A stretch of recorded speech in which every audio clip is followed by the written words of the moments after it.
মোৰ নাম নীতিশ কোঁৱৰ মোৰ ঘৰ গুৱাহাটীত কিন্তু মোৰ লেয়াৰ ফাৰ্ম আছে খেত্ৰীৰ মালৈবাৰীত দৈনিক এতিয়া আমাৰ 1200 পৰা 1250 কণী ওলাই আছে পাৰ ডিম আপুনি কিমান টকাৰে বিক্ৰী কৰি আছে পাৰ ডিম হিচাপত এইটো আমি এনে ৰিটেইলে 10 টকাকৈ বিক্ৰী কৰে পাৰ 1000 বাৰ্ডছ হিচাপত আপোনাৰ 8 লাখ মান ধৰিব পাৰে মানে যদি 2000 বাৰ্ডছ কৰে আপোনাৰ 18 লাখ 17-18 লাখৰ ভিতৰত হৈ যায় নমস্কাৰ বন্ধুসকল মই সুদীপ্ত বৰা আশা কৰিছোঁ আপোনালোক সকলো ভালে আছে আৰু বৰ্তমান আছোঁ মই পশুধন আৰু হাঁহ কুকুৰা মেলাত এজন দাদাক মই চিনাকি কৰাই দিম খেত্ৰীৰ তেখেতে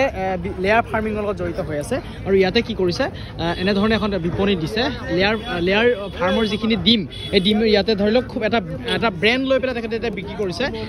ভীম নামেৰে গতিকে সকলো কথা মানে জানিব চেষ্টা কৰিম দাদা নমস্কাৰ আপোনাক অকণ পৰিচয়টো জানিব চেষ্টা কৰিম মোৰ নাম নীতিশ কোঁৱৰ মোৰ ঘৰ গুৱাহাটীত কিন্তু মোৰ লেয়াৰ ফাৰ্ম আছে খেত্ৰীৰ মালৈবাৰীত আচ্ছা আগতে মই কৰিছিলোঁ গুৱাহাটী ঘৰৰ ছাতৰ ওপৰতে ইয়াৰ পৰা চিফ্ট কৰিলোঁ মালৈবাৰীলৈ লেয়াৰ ফাৰ্ম বৰ্তমান আপোনাৰ মানে কিমান বছৰ হ'ল এই লেয়াৰ ফাৰ্মৰ লগত জড়িত মোৰ এইটো ছেকেণ্ড বেটছ হ'ল মানে ইয়াৰ আগতে ঘৰত গুৱাহাটীতে ছাতৰ ওপৰত কৰিছিলোঁ তাতে অলপ প্ৰব্লেম পাইছিলোঁ অসুবিধা অলপ হ'ল বাহিৰ চাইড ছিকিউৰিটিৰো প্ৰব্লেম আহিলে তো মৰ্টেলিটিও হৈছিলে এই ফাৰ্মখন আমাৰ এটা বেষ্ট খুব ভাল হোৱা বুলি নকওঁ মানে ভাল বেয়াৰ মাজতে কোনোমতে ওলাই গ'ল তাৰপিছত এইটো ছেকেণ্ড বেটছ আমি হেৰিত খেত্ৰী মালৈবাৰীত কৰি আছোঁ আচ্ছা আপোনাৰ বৰ্তমান ফাৰ্মত কিমান মুৰ্গী আছে এতিয়া বৰ্তমান 1500 আছে মুৰ্গী আমি আনিছিলোঁ 2000 মুৰ্গী তাৰে 400 আমি ৰেডি বাৰ্ড হিচাপত চেল কৰিছিলোঁ আৰু তাৰপিছত আমাৰ এতিয়া হাতত 1500 বাৰ্ডছ আছে দৈনিক কিমান মানে কণী উৎপাদন কৰি আছে দৈনিক এতিয়া আমাৰ 1200 পৰা 1250 কণী ওলাই আছে আৰু অলপ প্ৰডাকশ্যন বাকী আছে একচুৱেলি কি হৈছে আমাৰ অলপ মুৰ্গী ডিপ লিটাৰত এতিয়াও আছে অলপ কেজৰ অসুবিধা এটা হ'ল মাজতে সেইটোৰ কাৰণে গোটেইখিনি মুৰ্গী আমি চিফ্ট কৰিব পৰা নাই কেজলৈ গতিকে ডিপ লিটাৰ থকা ফাৰ্মখনৰ পৰা প্ৰডাকশ্যনটো অলপ কম হৈ আছে মই দেখিছোঁ আপোনাৰ এটা প্ৰথমতে এটা ব্ৰেণ্ড লৈ পেলাই আপুনি গোটেই মাৰ্কেটটো কৰি আছে কেনেধৰণে এই মাৰ্কেটটো ল'বৰ কাৰণে আপুনি চেষ্টা কৰিছে মানে মাৰ্কেটটো লওঁতে প্ৰথম ষ্ট্ৰেটেজি হিচাপতো থলুৱা ডেফিনেটলি কাৰণ আমি আগতে ধৰক আজি কেইবাবছৰৰ পৰা এই যোনটো মানে আমাৰ লোকেল কণীৰ ব্ৰেণ্ডিং বা এইখিনি ওলাইছে আগতেতো কণী মানে ধৰক হালধীয়াই থাকে একেবাৰে বা একেবাৰে বাহিৰৰ কণীখিনি আমি বেছিকৈ খোৱা যায় লোকেল কণীখিনিতো পোৱা নাযায় তেতিয়াৰ পৰা ধৰক ডাঙৰ যেনেকৈ নাম ল'বই লাগিব ডেফিনেটলি বাহুবলী তেওঁলোকে যেতিয়াৰ পৰা আৰম্ভ কৰিলে তেওঁলোকে আমাৰ আদৰ্শ হিচাপত তেওঁলোককে ফ'ল' কৰি আমিও কৰি আছোঁ আৰু লোকেল কণী হিচাপত আমি ব্ৰেণ্ডিং কৰিলে যে গম পাই এইটো একদম ফ্ৰেছ কণী এইখিনি আমাৰ এতিয়া যিখিনি আছে এইখিনি যোৱাকালিৰ কণী হয় ৰাতিৰ কণী এতিয়া আকৌ আহিব আমি তেনেকৈ আকৌ পেকিং কৰিম কিমান টকাত পাৰ ডিম আপুনি কিমান টকাৰে বিক্ৰী কৰি আছে পাৰ ডিম হিচাপত এইটো আমি এনে ৰিটেইলে 10 টকাকৈ বিক্ৰী কৰে আমি হ'লচেলৰ কমত দি দিব লাগে ডেফিনেটলি কিন্তু যিখিনি ব্ৰেণ্ডিঙত যায় মানে পেকেটত যায় সেইখিনিৰ দামটো অলপ বেছি আচ্ছা আপুনি এই ডিমটোত আপোনাৰ এইটো প্লেইন কালাৰ নহয় এইটো কিবা কাৰণত আহিছে নে আপোনাৰ এনেকুৱা ধৰণৰ পাৰেই এনেকুৱা ধৰণৰ মাজে মাজে পাৰে নহয় আৰু ইয়াতে আৰু এটা কথা থাকে আপোনাৰ এনেইতো ব্ৰাউন কণীয়ে থাকে এইটো হৈ যায় কেতিয়াও লেতেৰাত মানে কি হয় আমাৰ ফাৰ্মখনত ধৰক বায়'চিকিউৰিটিৰ কাৰণে হওক বা চাফ চিকুণ হৈ থাকিবৰ কাৰণে চূণ মাৰা যায় বা যিখিনি লিটাৰ থাকে লিটাৰখিনিৰ ওপৰত চূণ দিয়া যায় চূণ দিওঁতে কেতিয়াবা চূণৰ গুৰিখিনি চিটিকি যোনখিনি কণী লেয়িঙৰ যোনখিনি ট্ৰে থাকে সেইখিনিত পৰে তেতিয়া কণী পৰাৰ লগে লগে ইহঁতৰ যিহেতু এইখিনি হেৰি হৈ থাকে মানে বিজলীয়া টাইপ হৈ থাকে গতিকে ই ঘূৰি আহি যেতিয়া চূণৰ হেৰিত পৰে তেতিয়া মাজে মাজে ক'ৰবাত কালাৰ লাগে আৰু কিছুমান নেচাৰেলিও হয় সেইটো বেলেগ কিন্তু এইবিলাক তেনেকুৱাকৈ মানে কেতিয়াবা চূণৰ গুৰি বা এনেকুৱা আমি চিটোৱা যায় যে সেই কালাৰ লাগি যায় আচ্ছা আপোনাৰ মানে এতিয়া 1500 মুৰ্গী আপুনি পালন কৰোঁতে কিমান টকা ইনভেষ্টমেণ্ট কৰিব লগা হৈছিলে টকা ক্ষেত্ৰত অভাৰঅল গোটেইখিনি আমাৰ কনষ্ট্ৰাকশ্যনৰ পৰা গোটেইখিনি মই যদি হিচাপ কৰোঁ নিয়াৰ এবাউট 21-22 লাখ টকা ইনভেষ্টমেণ্ট হৈছে একচুৱেলি আমি প্ৰথমতে 2000 আনিছিলোঁ যে সেইটো হিচাপতে কৈছোঁ কিন্তু পিছত আমাৰ 400 মুৰ্গী ৰেডি বাৰ্ড হিচাপে চেল আৰু আপোনাৰ এটা হিচাপ কৰিব পাৰে মোৰ একচুৱেলি কনষ্ট্ৰাকশ্যন আৰু মোৰ জেগাডোখৰৰ কাৰণে ট্ৰান্সপৰ্টেশ্যনৰ কাৰণে মোৰ অলপ খৰচ বেছি হৈছে কিন্তু পাৰ 1000 বাৰ্ডছ হিচাপত আপোনাৰ 8 লাখ মান ধৰিব পাৰে মানে যদি 2000 বাৰ্ডছ কৰে আপোনাৰ 18 লাখ 17-18 লাখত ভিতৰত হৈ যায় আৰু এতিয়া আপুনি 1500 দিন মানে মুৰ্গী পালন কৰোঁতে দৈনিক মানে কিমান মান টকা খৰচা হৈ আছে আপোনাৰ এতিয়া দৈনিক আমাৰ ফিডৰ দামত গৈ আছে 5000 আচ্ছা বাকি মেডিচিন এৰাউণ্ড 5200 এনেকুৱা মানৰ ভিতৰত হৈ যায় আৰু এতিয়া আপুনি ডিমত আপোনাৰ কিমান টকাকে পাৰ ডে মানে এটা আহি আছে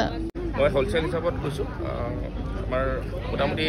10.5 পৰা 11000 টকা হয় এইটো ফাৰ্মৰ সেট ইয়াতে মানে বেনাৰ লগাই ৰাখিছে তো এনেধৰণে সব মানে মুৰ্গীখিনি ৰাখিছে আৰু এইটো আপোনাৰ দাদা ব্ৰিডটো কি কোনটো ব্ৰিড আছে আপোনাৰ এয়া হ'ল ভেংকিছ কোম্পানীৰ BV380 আচ্ছা BV380 ন এহেতি BV380 মানে কিমান দিনৰ পৰা কণী পৰা আৰম্ভ কৰে এনে চব আপোনাৰ আইডিয়েল কণী পৰাৰ হেৰিটো হ'ল আপোনাৰ 4.5 মাহৰ বা 5 মাহৰ ভিতৰত আচ্ছা আমাৰ লেইং অকণমান দেৰি হৈছিলে কাৰণ আমি কেজত দিওঁতে অলপ দেৰি হৈছিলে যোৱাবাৰ মোৰ লেইং সোনকালে হৈছিলে 3.5 মাহত হৈছিলে কিন্তু সোনকালে হ'লেও বেয়া দেৰিকৈ হ'লেও বেয়া সোনকালে হ'লে সিহঁতৰ প্ৰলেপছ হ'লে সিহঁতৰ সোনকালে মানে কণী পাৰিলে আপোনাৰ প্ৰব্লেম এটা আহে আৰু সেইটো কাৰণে একচুৱেলি আইডিয়েল আপোনাৰ 4.5 মাহৰ পৰা 5 মাহৰ পৰা কণী আৰম্ভ হ'ব লাগে আৰু 6 মাহত ধুনীয়া প্ৰডাকশ্যন হ'ব লাগে আৰু এই ব্ৰিডটোৱে কিমান দিনলৈকে কণী পাৰে মানে কিমান কেইবছৰ বছৰ হিচাপত উইকছ হিচাপত ক'ব গ'লে কোম্পানীয়ে এতিয়া আজিকালি ক্লেইম কৰে 80 উইকছ 80 উইকছ কিন্তু এভাৰেজ ধৰিব পাৰে 75 উইকছ মানে আপোনাৰ অলমষ্ট ধৰক এবছৰ 8 মাহ এনেকুৱা মান তেনেকুৱা মান হয় এবছৰ আচ্ছা আপুনি এনে প্ৰশিক্ষণ লৈছিলে নেকি এই কামটো কৰোঁতে প্ৰশিক্ষণ মই হয় লৈছিলোঁ মোৰ খালি প্ৰশিক্ষণ এদিনীয়া প্ৰশিক্ষণে আছিলে আমাৰ গভৰ্ণমেণ্টৰ ফালৰ পৰা তেতিয়া আমাৰ বিৰুবাৰী এনিমেল হাজবেণ্ডেৰীৰ আণ্ডাৰত বিৰুবাৰীৰ যোনখন গভৰ্ণমেণ্ট পল্ট্ৰি ফাৰ্ম তাতে মই এদিনীয়া ট্ৰেইনিং এটা লৈছিলোঁ তেতিয়া তাৰে মেনেজাৰ আছিলে ডক্টৰ নয়নজিৎ ডেকা ছাৰ এতিয়া তেখেত ইয়াতে আহিলে প্ৰমোশ্যন হয় তেওঁৰ আণ্ডাৰতে ট্ৰেইনিং এটা লৈছিলোঁ তাৰপিছত ধৰক সেই প্ৰথমবাৰ কৰোঁতে মোৰ অলপ অসুবিধা ক'লোৱে আপোনাৰ বহুতখিনি কথা গম পোৱা নাছিলোঁ কাৰণে সেইখিনি বাকীখিনি অভিজ্ঞতাৰ ফালৰ পৰা বা বহুতখিনি মানুহ আছে মোক তেওঁলোকে সহায় কৰি আছে ডক্টৰ কেইবাজনো আছে নয়নজিৎ ডেকা ছাৰৰ কথা ক'লোঁ আকৌ আমাৰ গডৰেজৰ ফালৰ পৰা হেল্প কৰি আছে আৰু ভেংকিছ কোম্পানীৰ ফালৰ পৰা আছে খগেন দা এনেকৈ কেইবাজনো হেল্প কৰি আছে তেওঁলোকৰ উৎসাহতে আকৌ মানে কৰিবলৈ আগবাঢ়িলোঁ তেনেকৈ চলি আছে ঠিক আছে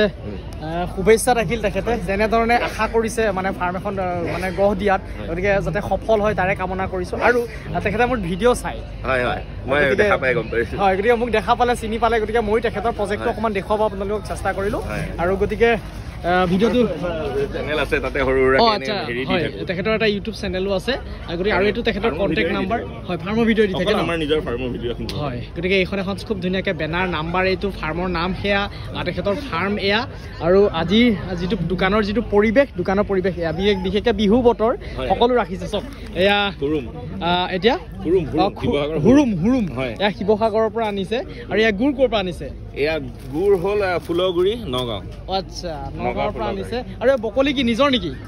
আমাৰ হেৰি তাতে মালৈবাৰীতে আচ্ছা ফাৰ্মৰ পৰা অলপ আগত হয় এই মোৰ খুলখালিয়ে কৰি আছে আচ্ছা আচ্ছা খুলখালি ওলাই গ'ল হয় আৰু এয়া আপোনাৰ চিৰা এইখিনি শিৱসাগৰৰ পৰা অহা এয়া ভজা কোমল চাউল হয় বৰা চিৰা আৰু মালভোগ চিৰা হয় গতিকে এনে আচলতে আপুনি প্ৰথমবাৰ আহিছে নেকি এনেকুৱা মানে একদম এইবাৰ প্ৰথম আহিছে আচ্ছা ইয়াত দিবৰ কাৰণে কি কৰিব লাগে একচুৱেলি